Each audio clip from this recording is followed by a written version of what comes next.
Momento ahora de asistir al primer diálogo de la jornada, la temática la perspectiva territorial y las políticas para la inclusión. Y para ello tengo el gusto de presentarles a Ricard Gomà, director del Institut Metropoli de Barcelona, profesor de la Universidad Autónoma de Barcelona, doctor en Ciencia Política por esta universidad, máster en Políticas Públicas y también máster en Estudios Urbanos y Metropolitanos. A su andadura académica, Gomà une también una amplia experiencia política e institucional, ya que ha sido concejal del Ayuntamiento de Barcelona y, más concretamente, responsable del área de Acción Social y Ciudadanía entre 2003 y 2011. Es uno de los principales expertos europeos en el análisis de los procesos de exclusión e inclusión social y de la gobernanza de políticas sociales desde esa perspectiva territorial. Gomà ha escrito innumerables libros, artículos, en todos ellos aborda muchos de los temas que centran estas jornadas, como la desigualdad urbana, el derecho a la ciudad, la gobernanza territorial, el nuevo municipalismo o el papel de los movimientos sociales en la construcción de sociedades más justas y menos desiguales. Y también con Ricard Gomà estará Fernando Fantova, licenciado en Psicología, educador social, máster en Recursos Humanos y doctor en Sociología, y trabajador de la intervención social comunitaria y consultor independiente sobre servicios políticas sociales. Es autor también de varios libros, decenas de artículos, trabajó durante años en América Latina y fue viceconsejero de Asuntos Sociales del Gobierno vasco. Fernando Fantova es colaborador asiduo de movimientos sociales e iniciativas políticas para esta inclusión social. Es un placer cederles este escenario. Un fortísimo aplauso para ellos. Y como decimos, van a protagonizar esta primera mesa de diálogo en estas jornadas de inclusión. Es que ricasco.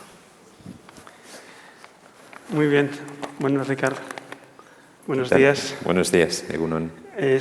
Para mí es una satisfacción que una conversación que ya dura décadas, de alguna forma, ahora nos dejen hacerla un ratito en público y luego seguiremos con ella, ¿no? en las redes sociales y en Cataluña y en Euskadi, ¿no?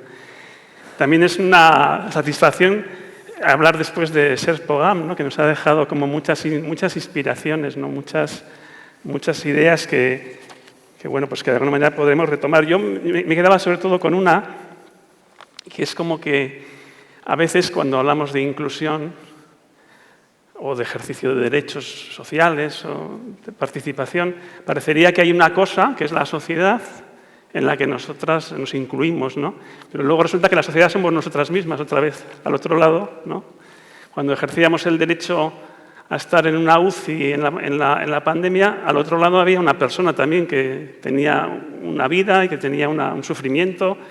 Y cuando hablamos hoy de exclusión, pues hablamos de algo que a veces, por usarlo muchas veces el término, parece que lo naturalizamos, ¿no? Y que, sin embargo, exclusión quiere decir que hay gente que no participa, que no está, que no tiene acceso a derechos que consideramos, dijéramos, imprescindibles, ¿no? Como el alimento, como la participación política, como la vivienda, etcétera, ¿no? Entonces, de alguna manera, pues del reto que tenemos en esta conversación es, siguiendo un poco el guión que hemos acordado, pero también con cierta, dijéramos, flexibilidad y con cierta invitación al público también de que pronto nos acompañe, pues profundizar en algunas cuestiones que ya Serge ha empezado a dibujar y sobre todo con unas cuestiones que serían, sobre todo la idea del territorio, de los vínculos que él ha planteado, ¿no? Es decir, de alguna manera es verdad que a veces inclusión nos remite casi automáticamente a renta de garantía de ingresos o a empleo, pero quizás en esta conversación vamos a explorar otras partes también de la inclusión, ¿no? De ese entramado que Serge nos ha dibujado, traído de Granada, donde realmente había una gran complejidad de lazos, de vínculos y que de alguna manera vamos a explorar algunos de ellos, ¿no? Entonces, yo te empezaría preguntando un poco también como con qué te quedas, ¿no? de esa conversación con Serge y también qué te gustaría resaltar, ¿no? O sea, tu mirada después de tantos años de experiencia de concejal, de servicios sociales, de académico, de estudio del Instituto Metropolitano del Territorio. Así una primera respuesta así como impresionista, ¿cuál sería el punto y la hora de la idea de inclusión y de las políticas de inclusión tal como tú las ves en este momento de tu trayectoria? Ricard. Bueno, pues nada, Bueno, en primer lugar, es que ricasco, un placer compartir esta sesión con todas y todos vosotros. Un enorme agradecimiento por la invitación, volver a Euskadi. Las políticas de inclusión que habéis desarrollado en Euskadi desde diferentes ámbitos han sido siempre referentes, y poder estar conversando contigo, Fernando, que, como decías anteriormente, es una conversación permanente que dura ya muchos años y que seguro que se va a proyectar, y por lo tanto, pues un placer. La verdad es que la intervención de Serge ha sido enormemente sugerente y creo que nos ha situado ya, ¿no?, en ese espacio que ahora vamos a dialogar.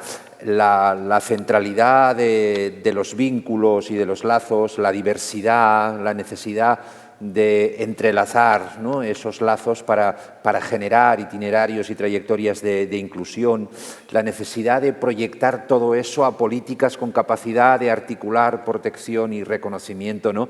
Es esa gramática tan familiar, ¿no?, que hemos ido construyendo tanto desde la reflexión como desde la práctica, ¿no?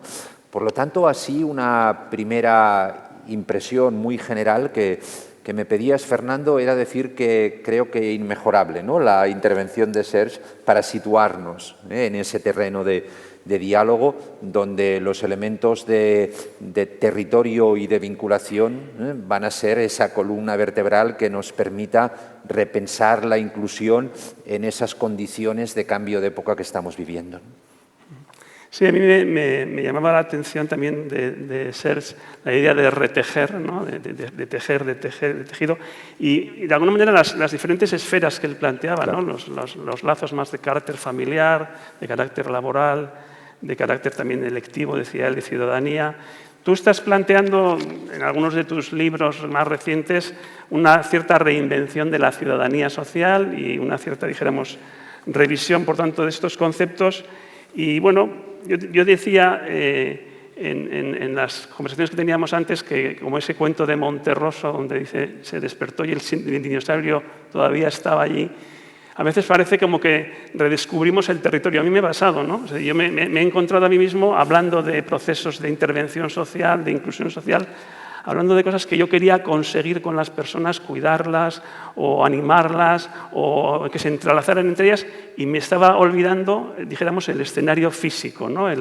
Esa ciudad que estudiáis desde el Instituto Metropolitano, Instituto Metrópoli, perdón, y de alguna manera la necesidad de decir, bueno, pues igual resulta que los que estamos más acostumbrados a la intervención social o sociolaboral, a utilizar, dijéramos, esas herramientas de la relación interpersonal, pues nos hemos olvidado del territorio, que dado que somos cuerpos físicos lo habitamos.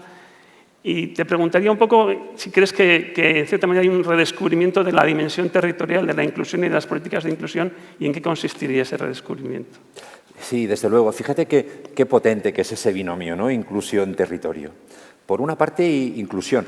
Hace ya décadas, ¿no?, que utilizamos el concepto de inclusión. Quizás años 90 del siglo XX empezamos a familiarizarnos, ¿no?, a partir de los programas europeos de inclusión. Y es un concepto que más allá de lo que podía haber sido una moda pasajera, ha resistido el paso del tiempo y hoy sigue siendo un concepto muy útil, con mucha capacidad de expresar realidades, ¿no? De hecho, seguramente es el único concepto que tiene capacidad de incorporar lo que son los diferentes ejes de polarización de nuestras sociedades. Hablamos de desigualdades en el terreno material, que siguen existiendo. Hablamos cada vez más de fracturas socio-residenciales, ¿no?, de cómo nos vamos separando en el territorio en función de elementos de renta o de origen, ¿no?, esa segregación. Hablamos también, y hoy con mucha centralidad, de las fragilidades relacionales y comunitarias, ¿no?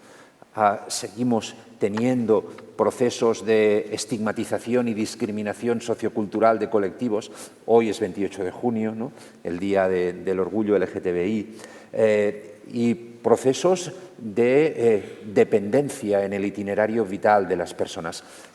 Esa suma, esa amalgama de desigualdades, fragmentaciones, fragilidades comunitarias, discriminaciones, dependencias, ¿no? Si a partir de ahí construimos el reto ¿no? De articular, de forjar igualdades, mixturas, vinculaciones, reconocimiento, autonomía personal. ¿Qué otro concepto que el de la inclusión social, ¿no? Nos puede ser más útil y su traducción en políticas públicas, ¿no? En políticas con capacidad de articular igualdades con diversidad, ¿no? No hay atajo a la igualdad que no implique el reconocimiento de diversidades que permitan superar discriminaciones, cómo articular la autonomía personal con la comunidad, con los vínculos, ¿no? Ese tejer puentes entre valores, ¿no? Creo que se sitúa en el centro del concepto de inclusión social y lo que ese concepto nos está dando y nos puede seguir dando. De la misma forma que creo que desde una perspectiva más de trabajo social, ¿no? La inclusión ha sido ese concepto que nos ha permitido poner en diálogo las políticas de prevención y de actuar sobre los factores generadores de exclusión con las políticas necesarias que no podemos olvidar nunca de atención concreta a los colectivos en situación de alta vulnerabilidad y también esas prácticas y esas políticas que generan y promueven procesos de inclusión social de esas personas y de esos colectivos, ¿no? Por tanto, yo creo que ahí tenemos un conjunto de potencialidades para ir pensando, para ir redefiniendo, pero que tenemos que poner mucho en valor, ¿no? Y por otra parte, el territorio. Es verdad lo que comentabas tú, Fernando, que venimos de unos regímenes de bienestar excesivamente centralizados y jerarquizados, ¿no? Pero también es verdad que se han puesto en marcha procesos muy interesantes de reestructuración de lo social en el territorio, ¿no?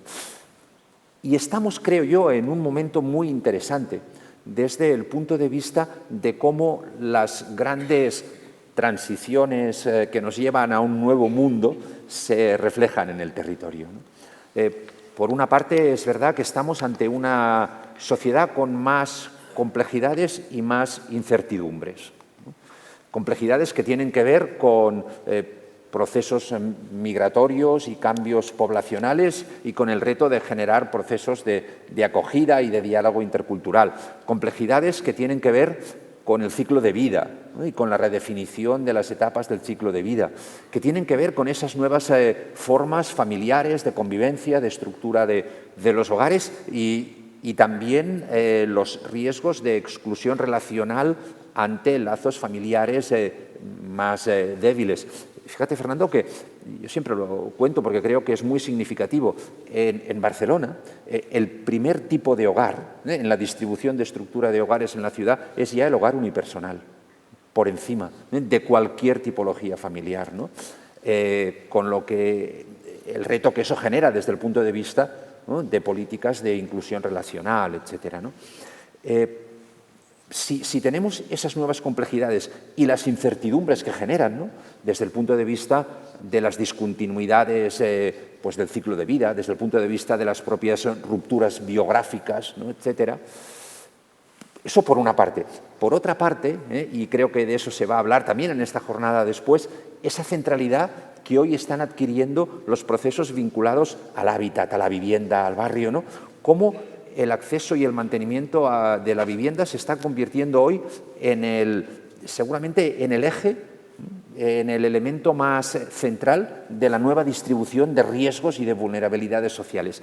Si todo eso es así, ¿no?, la arquitectura política, institucional y social del bienestar tiene una exigencia de proximidad y de territorio como seguramente nunca antes había tenido con tanta fortaleza, porque si no es desde el territorio, desde dónde se pueden forjar y tejer procesos que acompañen pues itinerarios de acogida o de inclusión relacional de personas en situación de dependencia, o procesos de envejecimiento activo, o procesos de apoyo al mantenimiento, ¿no?, de la vivienda y del hábitat en situaciones de vulnerabilidad, ¿no? Por lo tanto, yo creo que esa territorialización del bienestar hoy se sitúa en un contexto estructural que evidentemente le da todo el sentido del mundo, ¿no? Y a partir de ahí hay retos, ¿no?, de cómo eso se va articulando, ¿no? Sí, yo estaba pensando que he recordado más de una vez una ocasión en Baracaldo, donde en una jornada sobre bancos del tiempo una persona levantó la mano y dijo, bueno, mi padre trabajaba en Altos Hornos, la casa en la que vivo la ha construido Altos Hornos, la escuela a la que fui era de Altos Hornos, el cine, el hospital que era de Osakidetzas en el hoy Altos Hornos. O sea, Altos Hornos se había instalado en un lugar, había generado una comunidad humana, diríamos, donde los hombres iban a Altos Hornos a producir, a trabajar, las mujeres se quedaban en casa, subordinadas, en una relación de subordinación y de cuidado, y donde de alguna manera ese elemento laboral y sociolaboral de todos los derechos de protección que fueran vinculados al trabajo generaba además mucha identidad, ¿no? En ese sentido del reconocimiento, ¿no? Y de alguna manera como quizás eso nos ha hecho pues, bueno, escuchar esa frase que ya está, nos entra a la risa cuando la escuchamos de la mejor política social es el empleo, ¿no? Que es algo que se queda muy corto realmente, ¿no? En un mundo donde, por ejemplo, el cambio climático nos está ya generando condiciones de inhabitabilidad muchas veces de espacios públicos y de espacios privados porque las olas de calor van siendo más fuertes, o donde, por ejemplo, la necesidad de cuidados, que va siendo mayor, pues tiene un reto de cómo transformarse, ¿no? Y ahí yo pensaba también que en este momento, frente a una sociedad industrial donde la contradicción fundamental tenía que ver con esos obreros que tenían la fuerza de trabajo, esos empresarios que tenían o que detentaban la propiedad de los medios de producción, como ahora hay otra serie como decías tú, de fracturas o de rupturas que tienen que ver con los cuerpos, que tienen que ver con los territorios, que tienen que ver, por ejemplo, en este momento con una economía que parece ser que premia más la propiedad que el trabajo, donde la acumulación de capital o del enriquecimiento de los que tienen el capital, y donde una sociedad donde el tener vivienda o heredar vivienda se convierte en una marca de diferencia frente al que no la tiene o no la puede heredar, y donde se va produciendo esa segregación, ¿no?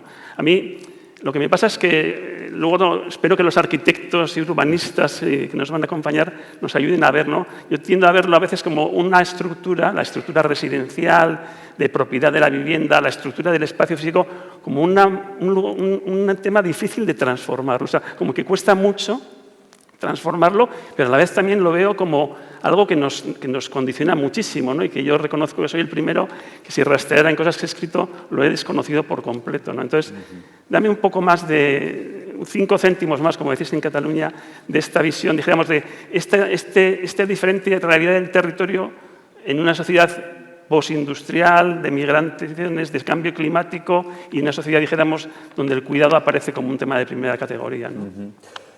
Sí, el año pasado coordinamos con un compañero, con Ismael Blanco, ¿no?, un libro que titulamos Vidas segregadas, reconstruir fraternidad, ¿no?, donde intentábamos reflexionar un poquito sobre esto que comentas ahora, Fernando, ¿no?, sobre esa necesidad de rearticulación entre lo social y lo urbano, ¿no?, y eso conecta mucho con la centralidad del territorio. Fíjate que nos dimos cuenta que cuando comparamos, ¿no?, indicadores de desigualdad, índices de Gini, ¿no?, esos indicadores económicos de nuestros territorios con otros territorios europeos, seguramente nosotros estábamos por encima, sociedades más desiguales. Pero en cambio, cuando desplazábamos el foco hacia la cohesión urbana, ¿no?, hacia esos lazos de comunidad, de barrio, ¿no?, ahí descubríamos que teníamos un cierto tesoro oculto, ¿no?, en relación a otras sociedades, ¿no? Pero también nos hemos dado cuenta que esos vínculos y esos lazos de cotidianidad y de proximidad que se fueron tejiendo durante el siglo XX en paralelo seguramente al mundo del trabajo, ¿no?, el trabajo y el barrio, ¿no?, las culturas de clase trabajadora y las culturas vecinales, pues se han ido también erosionando, transformando, debilitando en las últimas décadas, ¿no? Incluso nos hemos dado cuenta que cuando hemos estudiado los procesos de innovación social, ¿no?, es decir, esas prácticas innovadoras para dar respuesta a las nuevas realidades, los espacios de surgimiento de esas prácticas tienen que ver más con la existencia de un capital social, relacional, cultural bien asentado en un territorio y menos con las vulnerabilidades y las precariedades que existen en el territorio. Y por lo tanto esa innovación social puede estar generando un nuevo eje de desigualdad en el territorio, ¿no? Territorios más o menos innovadores, siendo los más innovadores los que tienen más capital social, los menos innovadores los que concentran vulnerabilidades, ¿no? si eso es así, ¿no? Nos preguntamos, bueno, pues hasta qué punto, ¿no? Es necesario también repensar, ¿no?, las políticas de bienestar, las políticas de inclusión, desde lo exclusivamente material, ¿no?, a unas políticas donde lo territorial y lo comunitario se sitúen en el centro de las respuestas, ¿no? Y esa sería un poquito la propuesta de aterrizar el concepto de fraternidad, ¿no? Quizás la igualdad y la libertad, ¿no?, dentro de la tríada, ¿no?, de los grandes conceptos, han estado pues, más trabajados en el terreno de las políticas públicas, pero el de fraternidad mucho menos. Y nos dimos cuenta que una forma de aterrizar el concepto de fraternidad era hablar precisamente de cómo superar segregaciones y cómo superar debilidades relacionales y comunitarias. Por lo tanto, cómo construir mixtura y cómo construir vínculos. Y situar eso en el centro de las políticas de inclusión. Incluso nos dimos cuenta que, analizando los barrios más vulnerables y más segregados desde el punto de vista material, ahí veíamos una cierta diversidad de realidades, ¿no? Barrios y territorios vulnerables con procesos de desvinculación muy fuertes, ¿no?, y hay, por lo tanto, mucha concentración de exclusión socio-urbana, pero también territorios muy resilientes desde el punto de vista comunitario, ¿no?, que habían sido capaces, ¿no?, de generar respuestas comunitarias, respuestas autogestionadas. Y, por otra parte, barrios que, sin tener una situación de vulnerabilidad tan elevada, eran muy frágiles ante crisis y shocks externos, la pandemia, por ejemplo, porque no habían construido capacidades comunitarias de respuesta, ¿no? Incluso nos hemos dado cuenta, y creo que eso en grandes ciudades, en Barcelona se ha producido en las últimas elecciones municipales, la enorme dificultad de trasladar mejoras materiales a sentido colectivo, ¿no? Y ahora hablaré un poquito del ejemplo del plan de barrios, ¿no? En fin, todas estas reflexiones, ¿no?, poquito para considerar lo importante, ¿no?, que es situar, ¿no?, el concepto de articular territorios de fraternidad, políticas para superar segregaciones y debilidades comunitarias en el centro de las estrategias de inclusión, ¿no? Y finalmente eso nos lleva al territorio en tanto que comunidad, pero también a los procesos de eso que llaman en inglés el commoning, ¿no?, la comunalización, ¿no? Es decir, un bienestar no solamente en clave institucional, ¿no?, sino también en clave de construcción de comunes, ¿no?, de espacios comunes donde generar esos valores, donde generar esos vínculos, donde generar esos bienestares, no solamente materiales, ¿no?, sino también relacionales, emocionales, etcétera. Sí, me estoy dando cuenta de que estoy un poco cenizo, porque del mismo modo que estaba pensando qué difícil es transformar la trama urbana y transformar la propiedad de la vivienda y transformar lo que nos afecta, lo físico, en la posibilidad de estar incluidos o excluidos socialmente, también me estaba viniendo como un ramalazo de hasta qué punto tenemos ingenierías sociales y profesionales y políticas para la construcción de comunidad, ¿no? O sea, yo me quedo por lo menos con lo del tesoro oculto, eso me parece que es una cosa prometedora, pero, por ejemplo, yo estaba recordando ahora la experiencia bueno, pues de los grupos de ayuda mutua, que también lo habéis estudiado mucho, ¿no? Los grupos de ayuda mutua que surgieron en el confinamiento.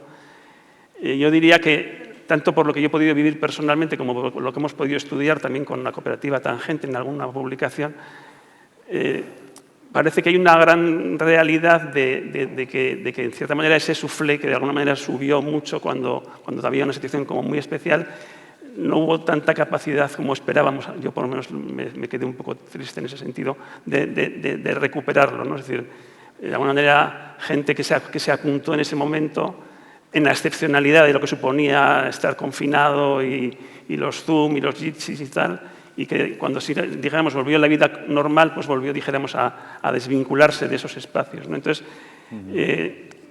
no sé, ¿dónde encuentras tú claves para construcción de fraternidad, ¿no? Esa construcción, dijéramos, de una nueva fraternidad que realmente sea un elemento de resiliencia desde el territorio, desde la cotidianidad del espacio que compartimos, ¿no? Seguramente nos falta todavía un poquito de tiempo, de perspectiva, para ver hasta qué punto esas redes de apoyo mutuo que que se generaron en el contexto de la pandemia fueron realidades efímeras de choque o pueden haber tejido, ¿no?, nuevas subjetividades y nuevos elementos de infraestructura comunitaria, ¿no?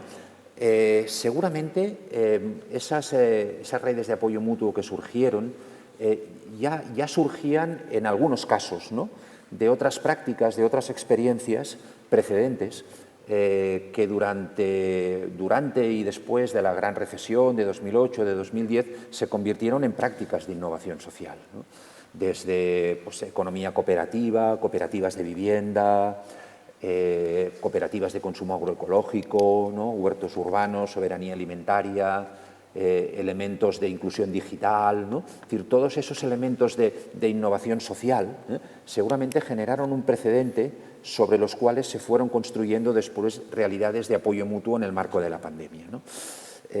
¿Hasta qué punto, ¿no?, eso va a generar, ¿no?, esos resortes, esas palancas de construcción de comunidad y de fraternidad? Yo creo que ahí debemos seguir construyendo y analizando y reflexionando, ¿no? Yo no soy pesimista en el sentido en el que creo que eso no va a quedar solamente como algo estrictamente efímero, ¿no?, y que termina cuando termina la pandemia, pero evidentemente las dificultades para mantener y para sostener, ¿no?, esas redes de apoyo mutuo y de innovación social están ahí y no podemos negligirlas, ¿no? Y no es suficiente con eso, ¿no? Creo que ahí hay otro reto enormemente importante, que alguna vez lo hemos comentado, Fernando, y que tú siempre pones mucho énfasis en eso, ¿no? Y es cómo dotar de una perspectiva territorial y comunitaria a los grandes servicios públicos del estado de bienestar, ¿no? Cómo territorializar la salud, la educación, ¿no? Cómo hacer que los centros de atención primaria de salud, ¿no?, se conviertan también en esos palacios del pueblo de Eric Klinenberg, ¿no?, esos elementos de construcción de comunidad, ¿no? Cómo no solamente las escuelas, ¿no?, sino las prácticas educativas comunitarias, ¿no?, ganan centralidad dentro del estado de bienestar, ¿no? Cómo articulamos de forma comunitaria y compartida los cuidados, ¿no?, robusteciendo esa dimensión del estado de bienestar, pero pensándola ya en una realidad que es la del siglo XXI y no la del siglo XX, ¿no? Bueno, yo creo que ahí tenemos el gran reto, ¿no? Si somos capaces de reescribir el contrato social, ¿no?, con mucha más territorialización y sumar a eso la necesidad de respetar en su autonomía, pero también apoyar las prácticas de apoyo mutuo, ahí podemos tener una semilla, podemos tener un elemento potencial que nos permita redefinir, ¿no?, ese contrato ya no solo social, sino ecosocial y de género, ¿no?, necesario para transitar, ¿no?, en condiciones de dignidad y de ciudadanía el siglo XXI.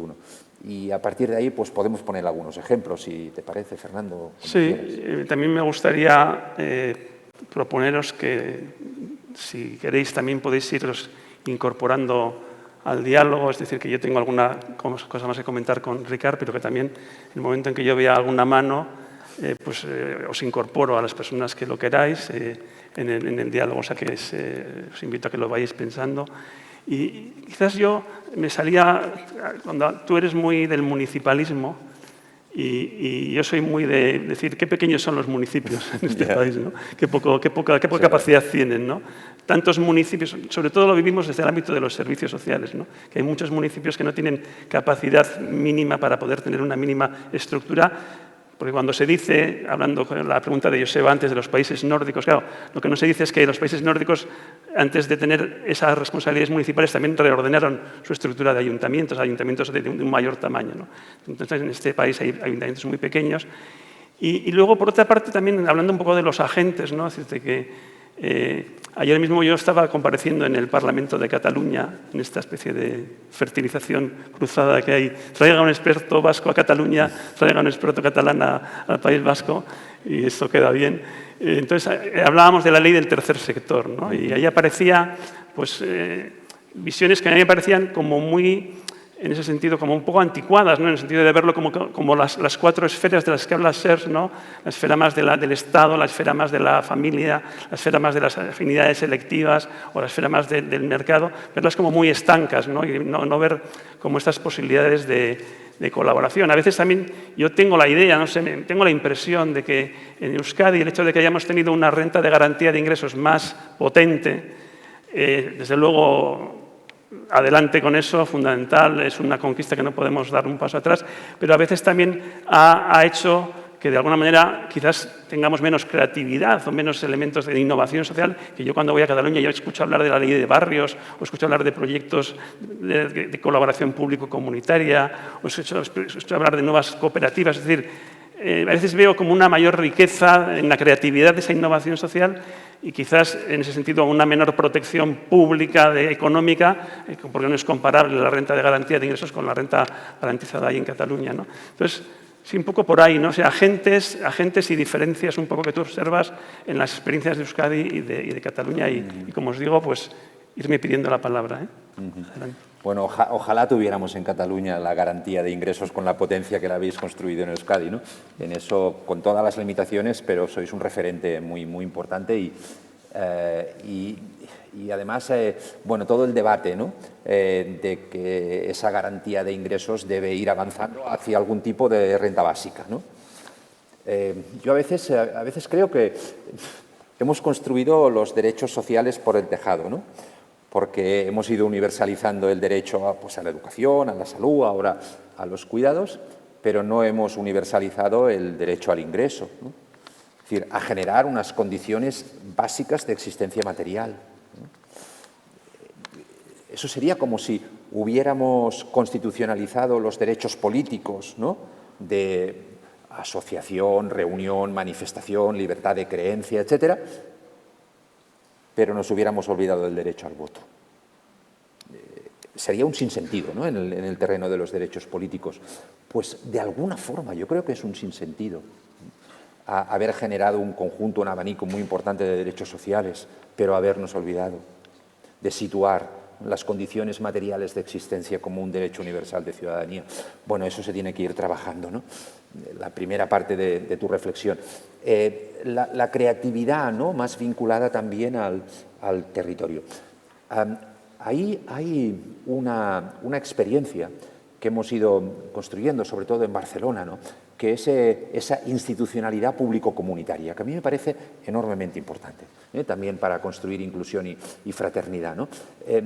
Sería superar precisamente esa visión más anacrónica, ¿no? De los cuatro espacios, de el Estado, la comunidad, y ir hacia una concepción en donde la esfera pública, el espacio público, deja de estar monopolizado por lo institucional y lo comunitario se incorpora hacia esa esfera pública.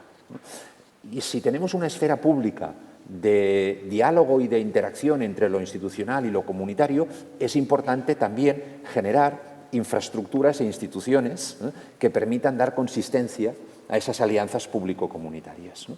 ¿Y cómo traducirlo al terreno de las políticas públicas, ¿no? Hay experiencias, las políticas de patrimonio ciudadano, ¿no? Consistentes en considerar que la infraestructura social, no es pública en el sentido institucional, ¿no? Es pública en el sentido de que pertenece a la comunidad, ¿no?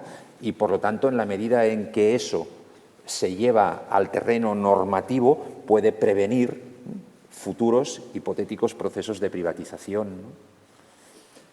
Yo siempre lo cuento en Barcelona durante el periodo, el único periodo que hemos tenido de alcaldía conservadora entre 2011 y 2015, con el alcalde Xavier Trias, se intentó privatizar las escuelas infantiles. Y además era un compromiso electoral y se intentó llevar a la práctica ese compromiso. Se construyó una comunidad en defensa de las escuelas infantiles que le dijo al alcalde, no las puedes privatizar porque no son tuyas, porque son nuestras. Y no puedes privatizar algo que no es tuyo. Si fueran municipales en el sentido de monopolio institucional, las podrías privatizar. Si son municipales y públicas en el sentido público-comunitario, no las puedes privatizar porque nos pertenecen. Y por lo tanto vamos a sentarnos y vamos a hablar cómo las mejoramos, cómo las redefinimos, cómo... pues fue una estrategia de éxito, no se privatizaron. Eso yo creo que es un elemento muy fuerte, ¿no? O la propia gestión cívica o comunitaria de los equipamientos culturales, etcétera, ¿no? Más allá de la disyuntiva entre la gestión burocrática y la externalización competitiva, ¿no? Cómo el tejido comunitario de los barrios se convierte en un agente con capacidad de gestionar su propia infraestructura social, ¿no? O quizás en un terreno más de políticas, los planes de barrios, ¿no? Es decir, de cómo se identifican barrios vulnerables donde concentrar la intervención, pero a partir de metodologías de intervención innovadoras, con coproducción, ¿no? Con alianzas público-comunitarias, o la propia organización comunitaria y compartida de los cuidados, ¿no? El programa Vila Veïna, ¿no? En Barcelona, el programa de construcción de comunidades vecinales, ¿no? Que se cuidan de forma compartida, ¿no? A partir, pues, eso, de la concentración de servicios de cuidados en una infraestructura social y de la incorporación también de las redes de apoyo mutuo en esa infraestructura, ¿no? Por lo tanto, sí, un cierto canto a la creatividad, ¿no? A una creatividad que evidentemente debe ir acompañada de pasos hacia su consolidación, hacia su estabilidad, a partir de ir pensando y de ir conceptualizando más estos elementos de institucionalidad público-comunitaria, ¿no? Ahí puede haber también yo creo, una línea de reflexión. Y el tema municipios, área metropolitana, municipios, tamaño. Claro, es verdad lo que comentabas, ¿no? Tenemos un mapa municipal muy fragmentado, ¿no? Y con muchos municipios sin la masa crítica para poder responder a esos retos, ¿no? Pero, en cambio, la dimensión comunitaria es fuerte, la dimensión de identidad, ¿no? Y de pertenencia es fuerte. Por lo tanto, ahí hay un valor a preservar, ¿no? Yo tampoco creo que esté en la agenda de hacer procesos de supresión de municipios como en los países nórdicos, pero sí que es necesario, ¿no? Generar estructuras o intermunicipales o supramunicipales o metropolitanas, ¿no? Para poder apoyar, ¿no? Esa falta de capacidad de los municipios más pequeños, incluso desde una propia perspectiva de redistribución, ¿no? Hemos estudiado cómo en el área metropolitana de Barcelona, 36 municipios, la concentración de vulnerabilidades urbanas se da precisamente en los municipios con menos capacidad de generar recursos para atender a esas vulnerabilidades, menos ingreso público per cápita, menos gasto público per cápita, ¿no? Por lo tanto, si hay una relación inversamente proporcional entre necesidades y capacidades de respuesta, desde un ámbito supramunicipal o metropolitano es necesario generar un espacio de redistribución de capacidades en el territorio, ¿no? Y eso es un poquito también lo que estamos trabajando, intentando reescalar al ámbito metropolitano o supramunicipal los planes de barrio. ¿Alguna persona quiere...? No tiene que ser una pregunta, puede ser un comentario, una reflexión, una reacción. Hola, Egunon. ¿Sí? Ay, aquí. A ver, sí, por favor. Hola, soy educador social y primero quiero agradeceros que habléis de lo comunitario, porque en el programa se habla de lo territorial y vosotros habéis puesto palabra en una idea que yo creo que tiene mucho peso y mucho que decir en esto de la inclusión social y lo territorial. Entonces quiero agradeceros que lo hayáis puesto en el programa. Me hubiera gustado que estuviera en el título, que no fuera perspectiva territorial y fuera perspectiva comunitaria, porque cuando el primer ponente hablaba de acampamento social personalizado, yo creo que tiene más sentido hablar de acampamento social comunitario, porque es en la comunidad donde vamos a tejer redes, donde vamos a recuperar relaciones de las personas que acompañamos. Y bueno, sí quería preguntaros, porque para mí el reto gordo, el reto importante es cómo incorporar a personas vulnerables en la ciudadanía, en la participación, en una sociedad en la que cada vez las personas normales, entre comillas, participamos menos, le damos a lo comunitario menos importancia y estamos más desapegados. Gracias. ¿Alguna otra palabra por ahí? Sí. María, no sé si estabas moviendo la mano o era movimiento, dijéramos, que no tenía ningún significado. Vale. ¿Alguna otra persona se anima a comentar algo, alguna reacción? ¿O? Bueno, pues poco a poco ya iremos escalfando, iremos calentando la sala. La siguiente mesa no pasáis solo con una pregunta, por lo menos tiene que haber 2 o 3.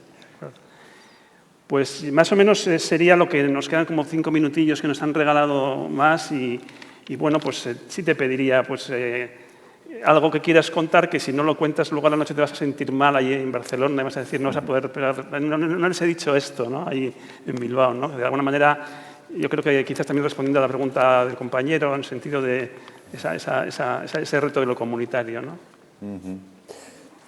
Sí, también planteaba el compañero, bueno, ese reto, ¿no? de cómo incorporar, ¿no?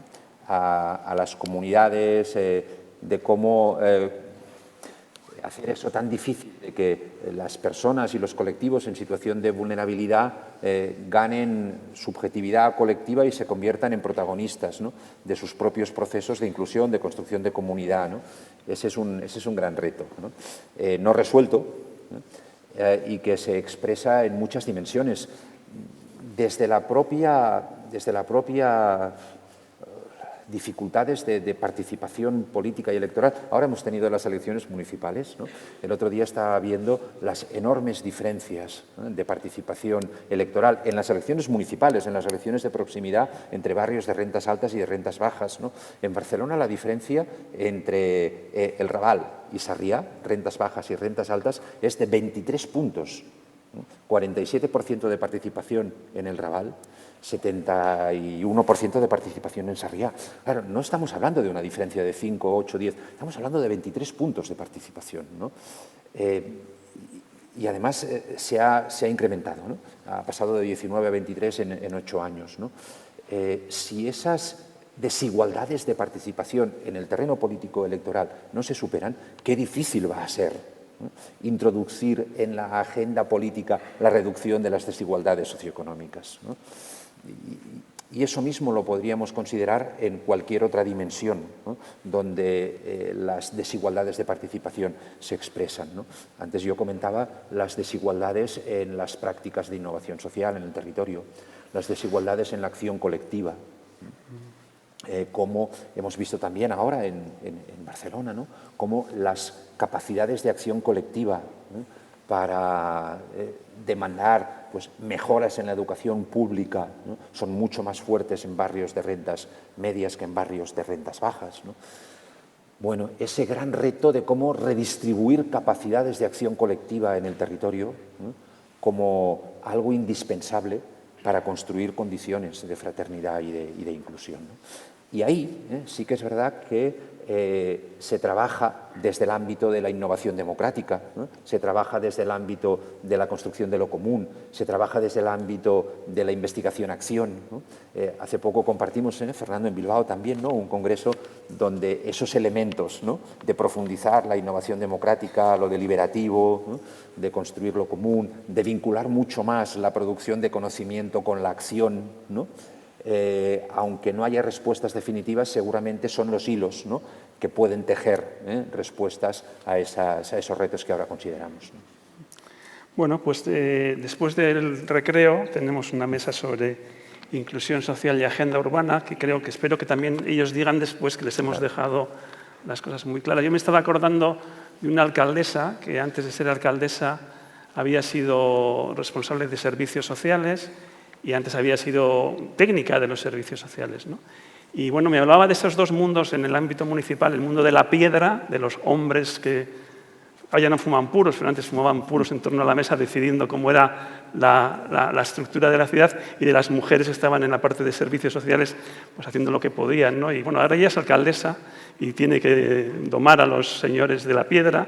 Y bueno, vamos a ver luego a los señores de la piedra y cómo nos cuentan que la agenda urbana puede ser un elemento para la inclusión social. Será después del recreo. Fíjate, Fernando, que comentaban anteriormente, yo fui responsable político de los derechos sociales en Barcelona y fui el primer y único hombre. Siempre habían sido mujeres las que habían estado, y ahora en Barcelona hemos tenido durante estos 8 años a Janet Sanz como la primera responsable política de urbanismo, ¿no? donde ha intentado construir una mirada, ¿no?, mucho más social y mucho más feminista, ¿no? Pero importante superar, ¿no?, esas divisiones de género también entre lo social y lo urbano. Pero bueno, de eso hablaremos, ¿no?, supongo. Hasta luego.